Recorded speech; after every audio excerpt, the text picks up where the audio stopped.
Today, going off grid with Sandi and Steve, we're going to investigate what we would use in our bug out bags to make sure that we have at least a safe first, say 72 hours, they say is what you need to be able to withstand any of that stuff. So, without further ado, we got our Patriots food, 72 hour supply.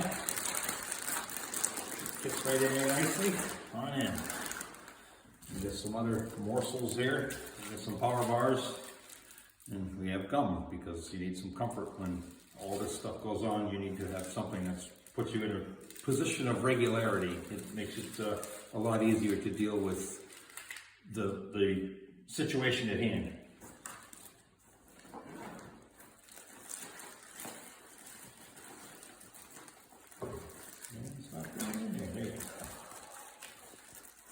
You got to try to lay out your bag so that when you want something like just a little power bar, that you can just grab it quickly without having to empty your entire bag. So you want to put those things that you're going to use first, last, or on top of everything else in there.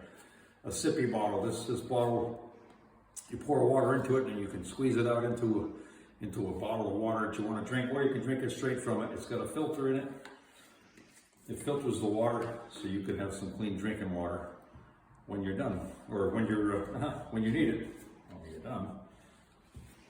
That in the bag here. Got some hand warmers and toe warmers. Very good for you if, well, obviously if it's cold out and you want to grab something, keep your hands or your feet warm. Keep a few of them in your bag. Again, you don't want to overload it because then it'll be too heavy for you to carry anywhere. We also have a spyglass. Helps you to investigate. If you think you shouldn't go any further, you just pull this out and look right through it. You make sure you have a safe passage ahead. Make sure, there's no creepers around, like bears or mountain lions. God forbid. That'd be going in here too. And we got some first aid items in here. We've got bandages, we've got band-aids, prep pads, gauze pads, big gauze pads. There's even a pair of scissors, I believe, in here, and some tape. And a thermal bag. If you're getting cold, you put this on. It's an emergency thermal. It's good to keep you warm for a while. But you still have to search for an alternate way of keeping yourself warm while that's going on. You can't stop. You have to keep pushing forward. Make sure you get everything in line. Speaking of line, we've got some cordage. Cordage is very important for setting up your tent or your cover or whatever you're going to do. Even tying branches together to make sure that they hold up for you if you're building a shelter for yourself. And that's our first pouch right there. And water. You can actually put a bottle of water in here as well. I'll leave it sideways. Does it be it? Oh,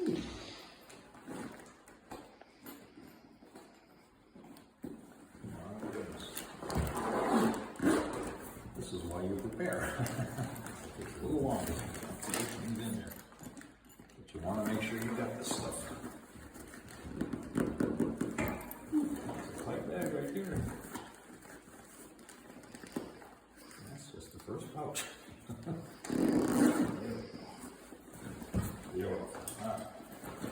The next pouch we had in here was some of that over here. Bug spray, very important if you want to try to keep the bugs away. And this here is netting for your head. You can cover yourself if the bugs get too intense. We have two bug out bags. They're both similar. They both have the same type of things in them. So if you can't fit it all into one, if you've got two people running, you can have two people carrying bags. And that's how you should do it. Make sure everyone's putting in an effort. It'll make people angry later if they're not.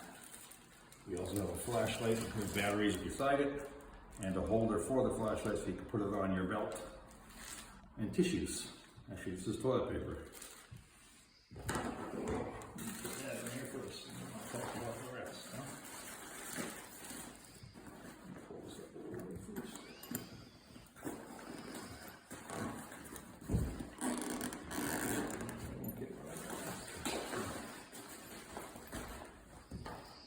this again is another smaller first aid kit. Some cold remedy in here. That's called Zycam. That's crazy. Zycam. There's 2 of them in here. If we had a cold, we could do that. Maybe even if you're hiding from the coronavirus. Doesn't exist. Okay. And we also have a set of throwing knives. Throwing knives are very important if you're trying to set something up higher. You could throw the knife, attach a line to it, throw it up over a branch and pull things up, and you can get your food out of the way of the wild animals. They won't bother you for your food, and they won't get it if they get there. Again, another knife. That's all that was in that pouch. We're done with that. And here we go. And again, we have another blanket. This goes in our front pouch. Put the blanket in there, a thermal blanket. We have fire starter, it's in packages. We have a striker in here. You strike it and it starts like, I don't know if it'll be better because it doesn't need to fix it. Anyway, I'll check it. But this is a fire starter. You strike it on the side. It's got a flint in it and it gives you fire. And you can light the fire starter here and keep yourself warm. Number one thing you need to do is keep warm. Your whole body will give up on you if you don't. Got a credit card knife. Very important thing to have. It's very convenient to protect yourself with it if you get mugged in the middle of the woods. You got a compass and a whistle. Should I blow the whistle? No. Mama says don't blow the whistle. Sandy says. And the whistle also has a compass on it.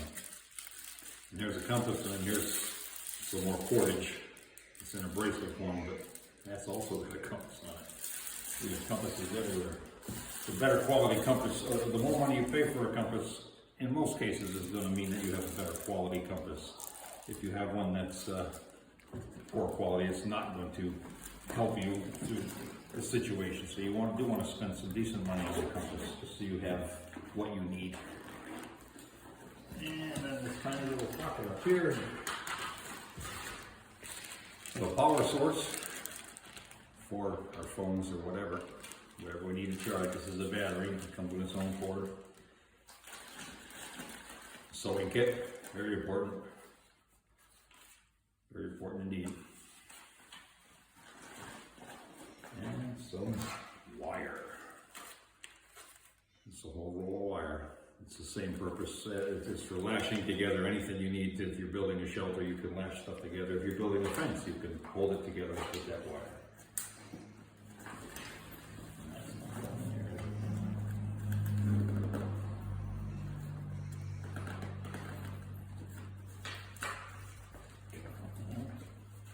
There you go. It's in there. There's a bag fully packed. And we also have separate bags that we have clothing in, just because you can't fit it all into one bag. So you got to have several bags, and you got to be willing to carry this stuff because it's going to be heavy after a while. But you got to make sure you keep it all accessible for yourself. You certainly, if you get wet clothes, you certainly don't want to walk around for hours waiting to try to find some dry clothes. If you have your dry clothes with you, you're better off to do it. And I just attached the binoculars to the outside of the bag. Put right on. You can access them when you're outside the bag, when you need them outside the bag without going through everything. You can pull it on up. It's got this kit in here to wash the lenses and everything. I won't pull it out because you know what binoculars look like, so we'll leave it at that. And there you go. I think that's about all I got. Goodbye. Have a great day. Be safe, everyone.